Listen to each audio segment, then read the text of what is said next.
Giants even among the transhuman Space Marines, chapter masters are veteran soldiers, great leaders, and terrifying combatants all at once. They carry powerful relics earned over many centuries of battle and coordinate some of the most awe-inspiring fighting forces humanity has ever known in war zones that stretch across the stars.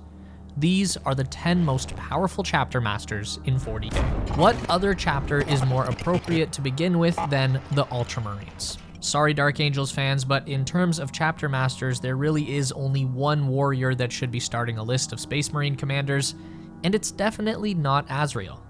The Ultramarines are arguably the most important chapter in the Imperium. They were the largest legion before the end of the Horus Heresy. Their network of successor chapters is the largest cooperative fighting force in the Imperium, and their Primarch, Rabute Guilliman, not only wrote the Codex Astartes and was the first Primarch to return in the present age, but is also the de facto ruler of humanity. And Marneus Augustus Calgar has been their chapter master for many hundreds of years.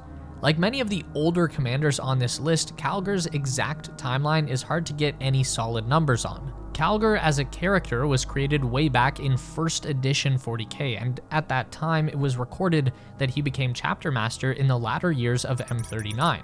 However, in that edition, his chief librarian was a man named Ilyan Nastase, who was a half Eldar, so needless to say that information has been fully retconned.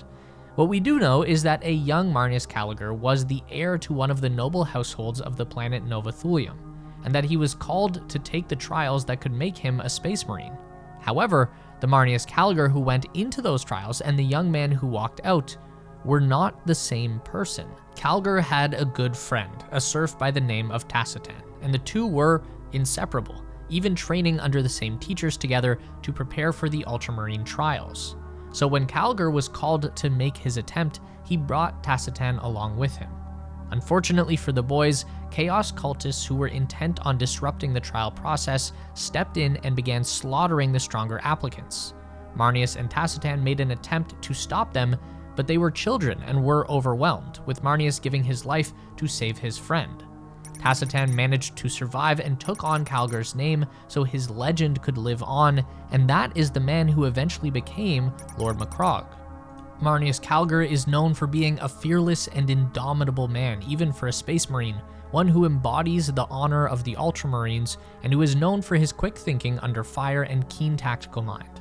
Of all the Space Marines that have risen through the ranks of the 13th Legion, Calgar is the most decorated, second only to Guilliman himself. The records in the Ultramarine Fortress of Hera have 28 volumes dedicated to Calgar, at least twice that of any living Ultramarine.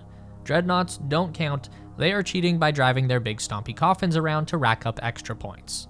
It is difficult to pick out singular events in the life of such an accomplished warrior, but some of the highlights include his battle against the Swarm Lords of Hive Behemoth during the Battle of Macrogh, his one-man defense of a pivotal gate against an entire orc horde during the Siege of Zalathras for a full day, his victory in a duel against an Eldari avatar of Cain, and many more. Marneus Calgar has led his warriors against aliens, demons, and traitors for almost half a millennium, but even these major battles would not be the Lord Macrogh's greatest achievement.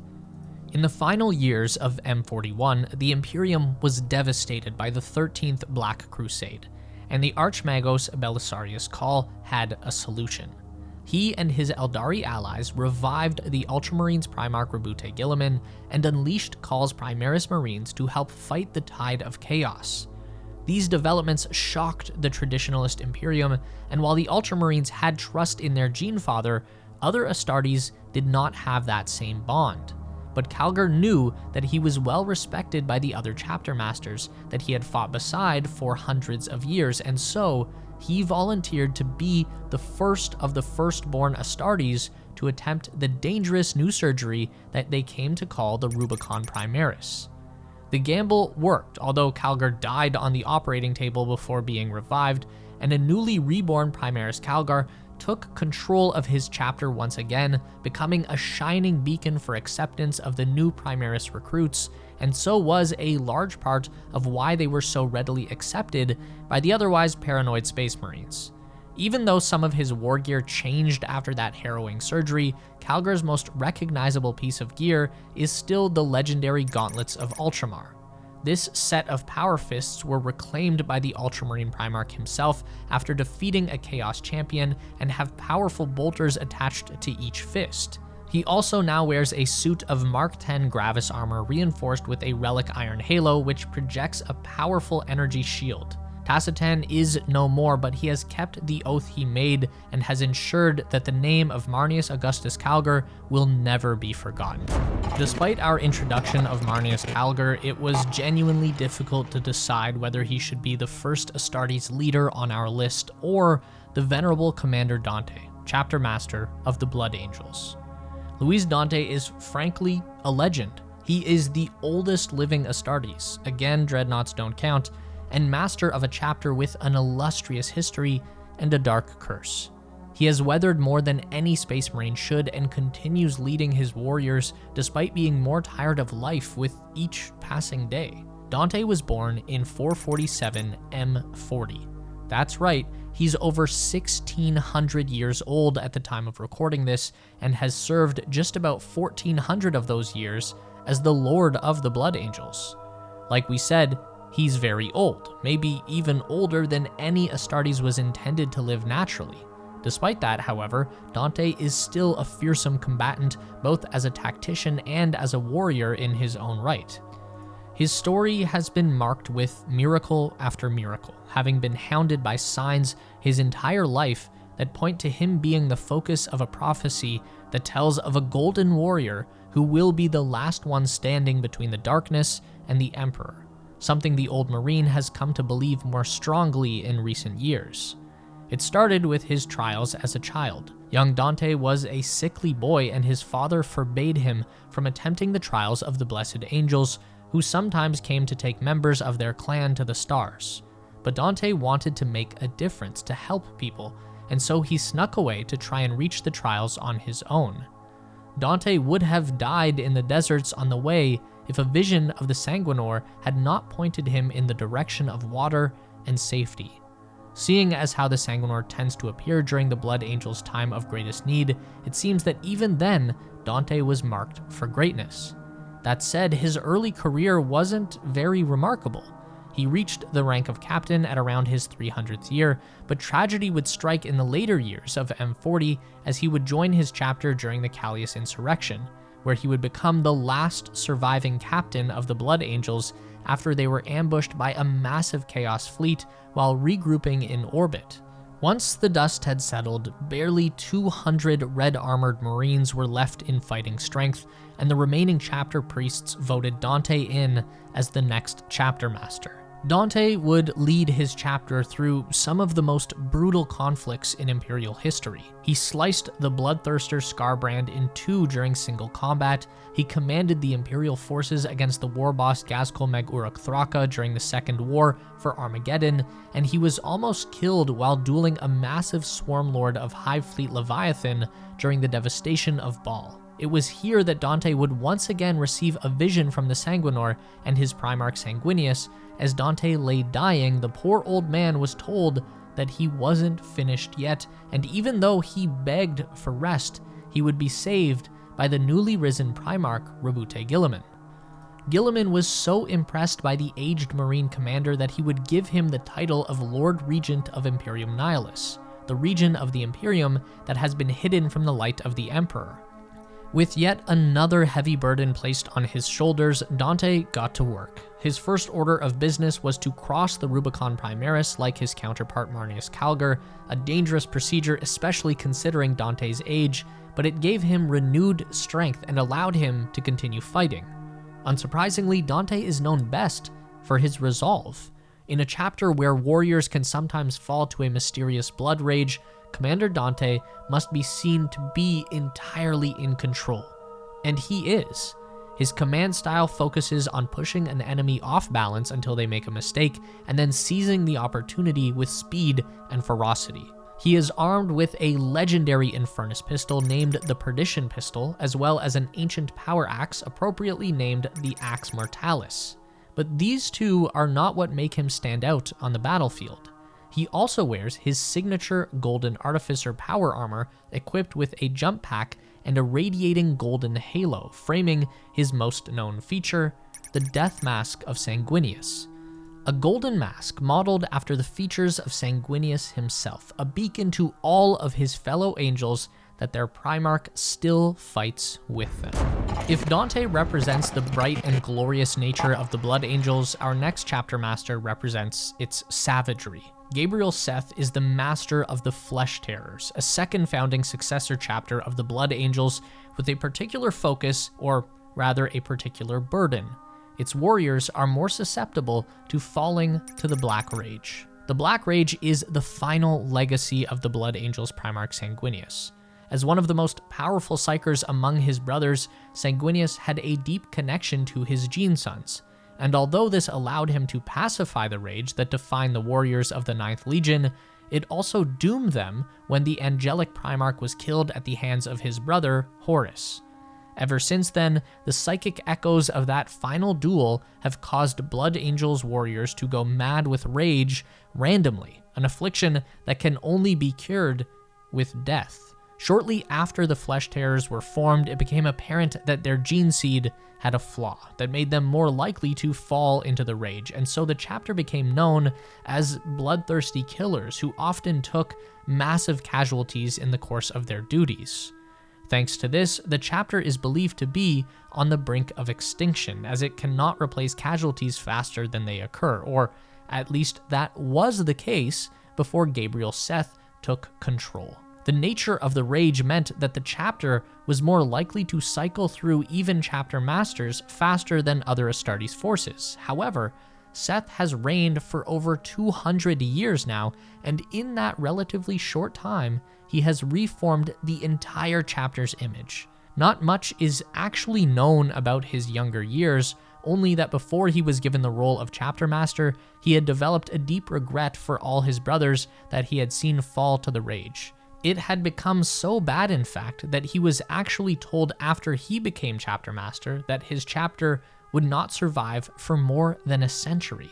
Between this information and his own sadness for his lost brothers, Seth wanted to ensure that no matter what happened to them, the memory of the Flesh Terrors would not be of some warmongering, terrifying brutes, but one of honor and pride. He immediately began enacting policies that were designed to not only make the chapter look more in control, but also gave them space to be who they were without judgment. The Flesh Terrors became known for being the first to respond to distress calls, and they often chose battles that kept them isolated from their allies in order to reduce friendly fire incidents and to stop other Imperials from seeing the Flesh Terrors' wild assaults. For his part, Seth controlled the rage by leaning into it, promoting aggression even in downtime, and it does seem to be working, but whether it's enough to save his chapter remains to be seen. Seth himself is noted for being able to keep the rage under control. His is a cold and calculated rage, which he uses even in negotiations and banter with his fellow Astartes. This has understandably given him a reputation for being unpleasant to work with, but Seth is there to win battles for the Emperor, not make friends, and his record speaks for itself. During the closing years of M41, as the Imperium was under attack and crumbling, Seth and his Flesh Terrors had recovered enough to be trusted with key defensive positions on Baal, the Blood Angels' homeworld, as it was attacked by Hive Fleet Leviathan. Seth even took overall command of the Blood Angels when Commander Dante was injured in his duel with the Tyranid Swarmlord. For war gear, aside from the usual Artificer armor and Iron Halo afforded to most other chapter masters, Seth is armed with his iconic Eviscerator chainsword, the Blood Reaver. Considering the preferences of his chapter, it is fitting that he would use a massive two-handed chain blade. As for the man himself, he is a talented combatant, using his tall frame and his control of the Black Rage to overwhelm his enemies. After all, if he and his warriors are doomed to die, then he may as well do so in battle, leading his brothers into conflicts as the very tip of the spear. The Space Wolves are led by one of the oldest chapter masters, Logan Grimnar, known as the Old Wolf. His relentless thirst for battle and unshakable pride have drawn comparisons to their Primarch Leman Russ.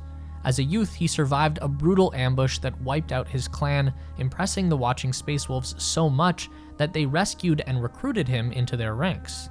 He continued to impress during his formative years, from his ability to naturally adapt to the gene seed and the life of a Space Marine to his successes on the battlefield.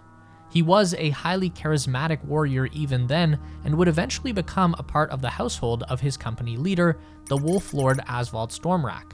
When Asvald fell in battle, Grimnar was unanimously voted in as his replacement, an act that would only serve as foreshadowing to his ascension to Great Wolf after Chapter Master Sigvald's death at the hands of a Dark Eldar succubus in 440 M41.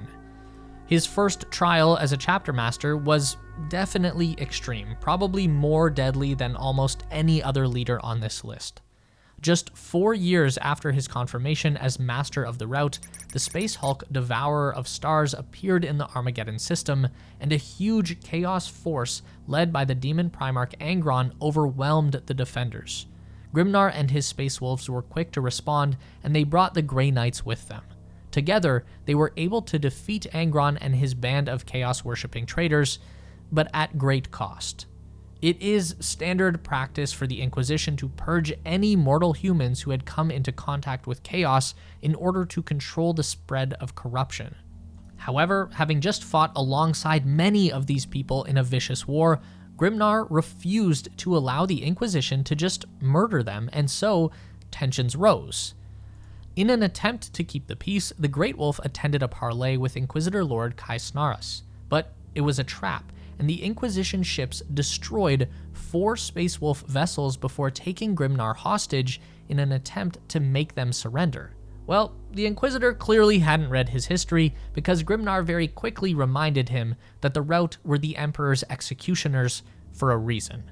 Despite being arrested and surrounded, Grimnar slaughtered every Grey Knight warrior in his presence before teleporting to safety. The war that followed was called the Months of Shame, and we are absolutely going to have to do a video on that at some point, but the Inquisition's bruised ego led them to laying siege to the Space Wolf homeworld of Fenris itself, prompting Grimnar to teleport onto the Lord Inquisitor's ship with 20 of his Terminator-clad Wolfguard, and ending the war by removing the Inquisitor from the equation. A peace was agreed upon shortly afterwards. And Grimnar has continued to lead the Space Wolves to victory after victory against enemies from both inside the Imperium and outside. They fought the Ecclesiarchy when it tried to impose the worship of the Emperor on them. They returned to Armageddon during the Third War. They defended Fenris system from the Demon Primarch Magnus the Red and the Revenge of the Thousand Suns, and many, many more. Grimnar's leadership was recently tested when Rabute Gilliman arrived with his Primaris recruits. The fiercely independent Space Wolves initially rejected them, arguing that no warrior could be a true wolf without setting foot on Fenris. However, Grimnar's stance changed after one of the first Primaris Marines proved himself in their trials. Though he still distrusts the Ultramarines, he has come to accept the new warriors into his ranks. Grimnar wears the Terminator armor of his former Wolf Lord Asvald Stormrack. The weapon he wields is actually a trophy, an axe that he claimed from a champion of the Chaos God Khorne, which has since then been reforged and named Morkai. This has been the only weapon able to wound Magnus during their encounter, and although it whispers blood and rage into his ears, he has not faltered once and continues to use it against the enemies of the Emperor and the Rout. Alright, I think we've teased the first enough. How about we talk about the Keeper of Truth, the Supreme Grand Master of the Dark Angels, Azrael. Originally under the rule of the Primarch Lionel Johnson, the Dark Angels have since gained the reputation of being one of the most powerful, yet also most secretive of the original Space Marine forces. The Dark Angels are an extremely suspicious and monastic chapter, their members spending a lot of their time in prayer and focusing on rising through an internal set of ranks that allow warriors to learn more and more truths as they prove themselves capable and trustworthy. And as Keeper of Truth, Azrael sits at the very top of that system. Little is known of Azrael's past before joining the Dark Angels, aside from the fact that he was recruited from the feral world of Chimeria. From here, he disappears from the records for a couple decades, and then reappears as a member of the Deathwing, the chapter's first company veterans. From there, he was swiftly elevated to the position of captain of the 3rd Company, and then to master of the Deathwing in the later years of M41, a position that many leaders of the Dark Angels have held before. It is very on brand for the leader of the secretive Dark Angels to have basically no records of his early career, but thankfully we do know how he was elevated to the position of Supreme Grand Master. When his predecessor, Naberius, was slain by a demon prince, Azrael and Chief Librarian Ezekiel fought hard to recover the body and the chapter banner, defeating the demon prince in the process. Afterwards, the inner circle of the Dark Angels leadership gave him the position of Keeper of Truths, and tasked him with not only leading the inner circle, a job that includes organizing the successor chapters of the 1st Legion, but also with ensuring the deepest and darkest secrets of the chapter remain so. One of his principal responsibilities is hunting the Fallen, members of the Dark Angels Legion who supposedly turned against the Emperor during the final years of the Horus Heresy. And in this respect, he has performed very well, finding, capturing, breaking, and then eliminating many of his black-armored traitorous brothers. But Azrael would find himself taking the reins during the most turbulent time for his chapter, as conflicts against the Inquisition, a long-standing rivalry with the Space Wolves, and of course, the 13th Black Crusade threatened not just his chapter, but the Imperium itself. For their part, the Dark Angels were glad for the new Primaris recruits, with Azrael himself believing in the worthiness of his new brothers, so much that he mentored one through the chapter's exhaustive rites before deciding to cross the Rubicon Primaris himself. But a much more dire situation has developed, as the chapter's original goal of hunting down the Fallen in hopes of wiping away their shame has come under scrutiny from none other than their own returned Primarch. With the Lion's unexpected return, he has shown his sons that some of the Fallen may in fact be capable of redemption. And given that Azrael and his entire inner circle have built their careers on destroying these former brothers, this leaves us wondering what will come of Azrael and if his many deeds could ever be forgiven by his Genesire. Azrael wields the Sword of Secrets, a master-crafted obsidian power sword reserved for the Supreme Grand Master. His arsenal also includes the Lion's Wrath, a combi plasma gun, and the Protector, an ornate suit of power armor. He also wears a helm believed to have once belonged to the Primarch himself. When Azrael attempted to return it, the Lion refused, declaring that Azrael was worthy of wearing it and would only take it back if he ever believed otherwise. This gesture was a testament to the Primarch's trust in Azrael, a trust that now fuels his resolve as he fights alongside the very legend who shaped his path, perhaps even seeking redemption. Going from a secretive chapter to a chapter that strikes in secret, the Raven Guard are masters of stealth. Known for their superior guerrilla warfare skills, they make good use of their small numbers by performing precise strikes into the heart of an enemy force before fading away, a tactic favored by their Primarch Corvus Corax. The current leader of this chapter, a position called the Master of Shadows, is a Marine known as Kavan Shrike. The Master of Shadows of the Raven Guard must always be the very best of his brothers, a warrior for whom stealth is effortless and who could destroy armies with a single squad of Marines. Shrike was mastering stealth before he ever became an Astartes warrior, since his early days in the hive world of Kiovar. During his youth, he worked as a runner for the Tarkal Guild, one of the various gangs operating in his home city. It was one of these jobs which caused him to be pursued for over a week, and after having dispatched almost a handful of those chasing him, the teenage Shrike had been captured. But while many hive youths end their story this way, Shrike endured the torture, chose his moment, and escaped, killing most of the rival gang who had caught him. Chaplains of the Raven Guard had been watching and recruited him. The skinny teenager reportedly tried to get away, of course, but these were Astartes, and Shrike was quickly caught and taken to the chapter's homeworld, Deliverance. Here, he would change his stance on joining the Space Marines and would begin a very impressive career. We actually don't know much about him before becoming captain of their 3rd Company, but soon afterwards, his leadership skills would be put to the test when he and his company were stranded in Targus 8, where an Orc Wa was invading, led by war boss Skullcrack. After the completion of their first mission, the Thunderhawk gunship coming to extract his company would be destroyed on its way down from orbit. For the following 2 years, Shrike would lead his company in guerrilla warfare against the orcs, ending the campaign decades earlier than predicted, and with almost no casualties.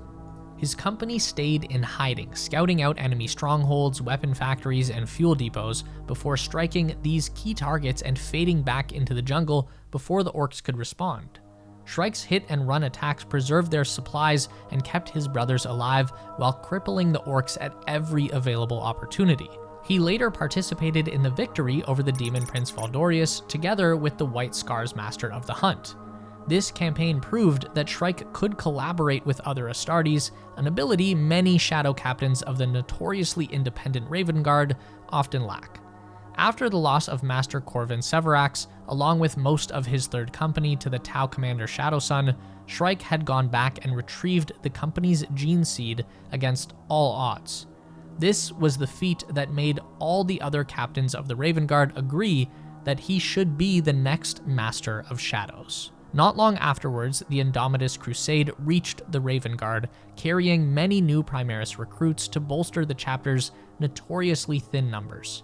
Caven crossed the Rubicon Primaris almost immediately and has led his chapter against the enemies of the Imperium ever since. Shrike has a relatively standard loadout for a captain of his chapter, but definitely odd for a chapter master. The biggest standout is his armor, which is a suit of Mark X Phobos plate, easily the lightest armor worn by any warrior on this list. To aid in mobility, he also has a jump pack and an Artificer bolt pistol, which had been named Blackout. However, Shrike does make use of one chapter relic, the Raven's Talons. This pair of unbreakable lightning claws are said to have been originally made for their Primarch and are supposedly able to cut through any type of armor that might come between him and his prey. Even though he is trusted by his chapter and holds the title of Master of Shadows, Shrike sees himself as a simple captain, and has decided that should someone else more deserving show themselves, he will abdicate the role to them. Until then, he will lead his chapter and ensure that every enemy of the Imperium has a reason to fear the shadows. The leaders of the Imperial Fists have never sought the spotlight among Space Marine commanders, but their successor chapters tell a very different story. The Black Templars were founded by Dorne's first captain Sigismund, the man who had also been the first ever Emperor's champion. It was during this founding that he swore to never rest against the enemies of mankind, and inadvertently ensured that his chapter would forever hunt against these enemies, forming the eternal crusade that would last from the time of the heresy right up to the present day. This practice is heavily enforced by the current chapter master, High Marshal Helbrecht. Helbrecht's destiny as a great protector of the Imperium was foretold by the Doomscryers, psychers who work with the Custodes to identify key figures in humanity's future. Because of this prophecy, the elite warriors of the Aquiline Shield secretly watched over him from a young age, even as he grew up in the harsh high world of piety. Even in a chapter known for their violence and zealotry, Helbrecht was marked for both, his skill and fervor landing him a place in the heroic Sword Brethren after he dispatched a vampire. Yeah, 40k has vampires too. Anyway, he didn't stay in the Brethren long before the Marshal of his crusade was killed and Helbrecht was elected in his place. He would inevitably rise even higher, getting elected as High Marshal through unanimous vote after the death of his predecessor towards the end of M41. As his first order, he immediately started a new crusade to avenge his slain leader, as is tradition for new High Marshals. But just as he closed in on his quarry, the Black Templars would be summoned to fulfill their oaths to reinforce Imperial holdings against the green tide of the dreaded Orc warlord Ghazghkull's infamous Waaagh on the war-torn world of Armageddon.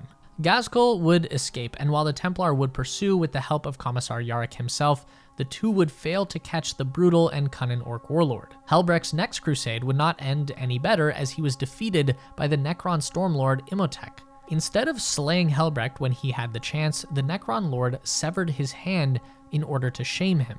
Helbrecht would at first seek atonement for his loss, but he would soon see the lost hand as a symbol of a comparable sacrifice made by his Primarch Rogel Dorn, and would instead use his loss as a source of faith. He would eventually find victory against Imhotep, who would escape just as Ghazghkull had done before. Helbrecht would continue his crusades of vengeance until the formation of the Great Rift at the close of the 41st millennium.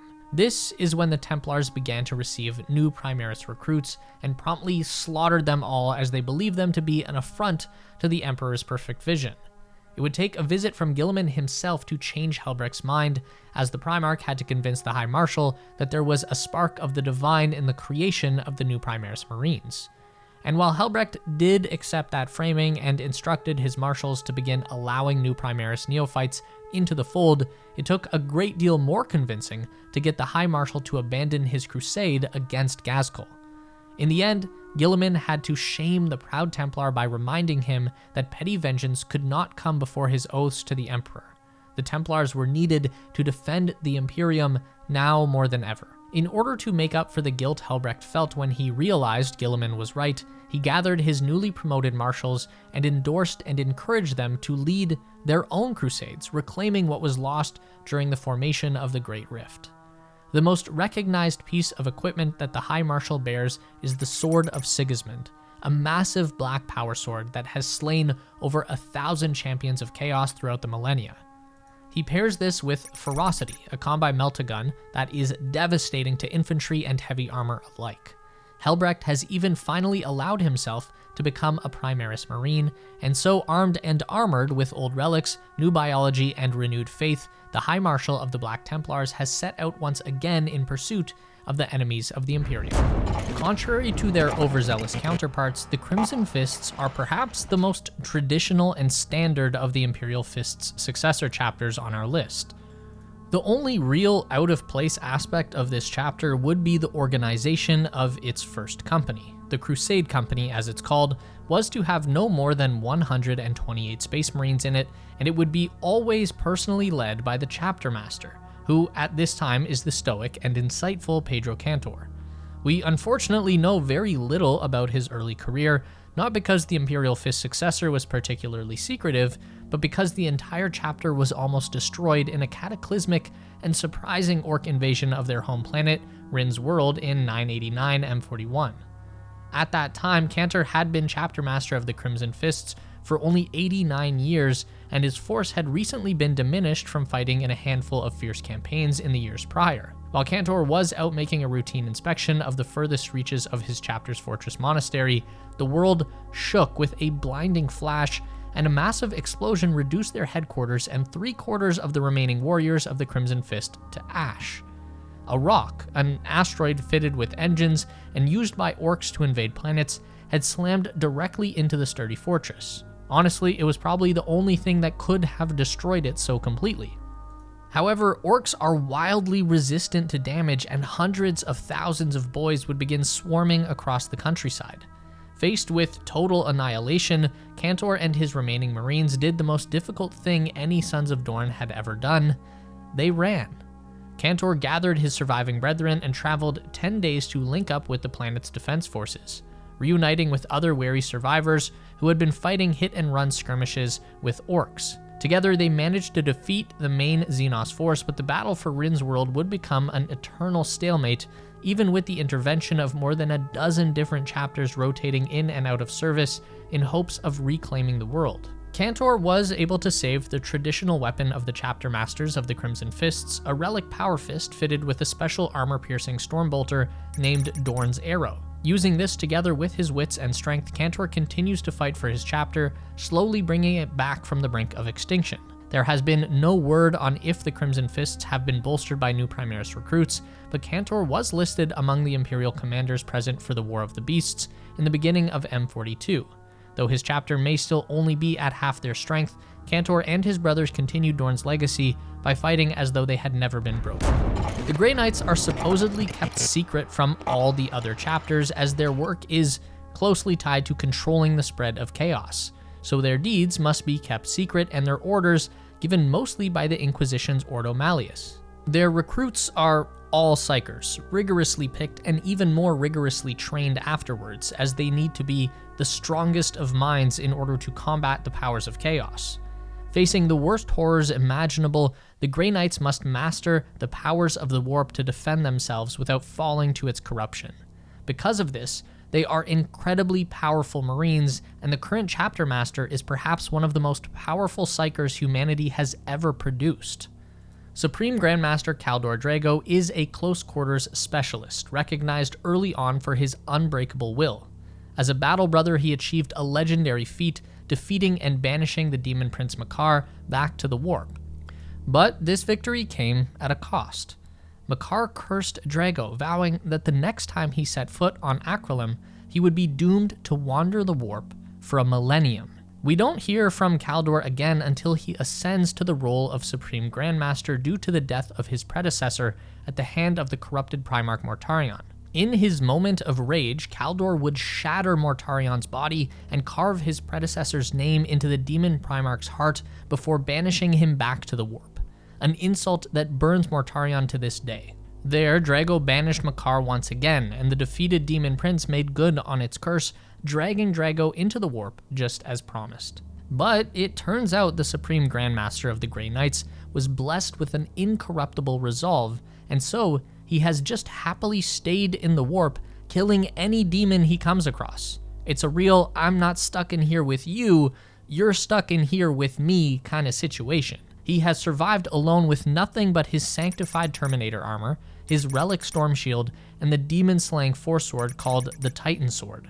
He continues to hunt and destroy the forces of chaos on their home turf, walking around in their realm like the literal 40k version of Doom Guy, while occasionally popping back into reality for a fight and some quick words with his warriors. The Dawn of War games were a hugely influential part of 40k history, and so it makes sense that we would take a look at the Blood Ravens leader, Gabriel Angelos. These servants of the Imperium have no recorded origin and have been rumored to be successors of various legions. Some say Imperial Fists, others say Ultramarines, and some even whisper that they might be Thousand Sons' successors. Due to a lack of evidence, the chapter sees the Emperor as its direct overseer. The only other figure that they respect is known as the Great Father of the Blood Ravens, Azariah Vidya, who has become an almost mythological figure in their already short history. They are a librarian-filled chapter focused on the prediction of enemy movements, always trying to outmaneuver and outplay their enemies before delivering a killing blow. Gabriel Angelos is not a psyker, but he would nonetheless become one of the most important members of the Blood Ravens over the course of his long career. Born on Cyrene, like the vast majority of Blood Ravens recruits, Angelos was already a strong leader before he ever took the blood trials that marked him as a suitable candidate for the Astartes program, along with his good friend Isidore Achios. Over time, they would both secure their place in the Blood Ravens, Isidore as a librarian and Gabriel as a captain of the Third Company. When Gabriel returned to Cyrene to oversee the trials of new recruits, he uncovered a shocking truth. A rebellion was brewing, and one of its leaders was his own father, a former Imperial Guardsman. Faced with an impossible choice, Gabriel executed his father and aided the Grey Knights in purging the planet. But this was only the beginning of his sacrifices. Time and again, Gabriel chose his duty to the Emperor over personal bonds, enduring devastating losses. During the Tartarus campaign at the end of M41, his closest companion Isidore fell to chaos. In a brutal duel, Gabriel was forced to strike down his old friend before relentlessly hunting down the sorcerer responsible for his corruption. Gabriel would be successful, but he would also ignore the warnings of an Eldari Farseer named Macha, and would destroy a powerful chaos artifact, unleashing a demon stored inside. He would then uncover the corruption of the Blood Ravens chapter master and chief librarian Azariah Kairos and vow to bring his heresy to light. Of course, Kairos had outmaneuvered Angelos and declared him and his closest warriors traitors to the Imperium. This kicked off a 10-year civil war, igniting the Aurelian sector as Orcs, Tyranids, Eldari, Necrons, Tau, and Chaos fought various Imperial forces. The place was a mess. During this time, Captain Diomedes of the Blood Ravens decided to investigate the claims of Angelos in order to save the subsector from complete exterminatus, and uncovered the truth of Kyrus' deception. Desperate to ascend before being killed, Kyrus fled to the blasted remains of Cyrene, where he was confronted by loyalist Bloodraven forces commanded by Diomedes and a returned Gabriel Angelos. The two commanders working together were able to dispatch Kyrus before he could become a demon prince, and while Angelos was nearly killed, losing an eye and 2 legs in the fight, he recovered with a set of powerful bionics and was voted in as the new chapter master of the Bloodravens shortly afterwards. The Bloodravens were still reeling from their civil war when the Great Rift opened up right through their sector, destroying any hope of getting a new batch of recruits. The most recent records say that the chapter is still active, though they have not yet received word of the existence of the new Primaris Marines and are presumably still fending off mass demonic incursions across the Aurelian sector. Luckily, Chapter Master Angelos was given the Demon Hammer Godsplitter by the Grey Knights back during his first purge of Cyrene, a weapon very well suited to destroying demons. He also typically wears a suit of Relic Terminator armor, as his preferred place in the battle line is right in the thick of the fighting. Angelos is a symbol of what all Space Marines aspire to be. They should really make a game with him in it or something. Like we said, this was hardly an exhaustive list, and in fact, we would love to cover not just more Chapter Masters, but other Space Marine heroes of other ranks. Was there a Chapter Master we missed here? Let us know in the comments, and as always, don't forget to subscribe and ring that bell to mark yourselves as requiring more lore.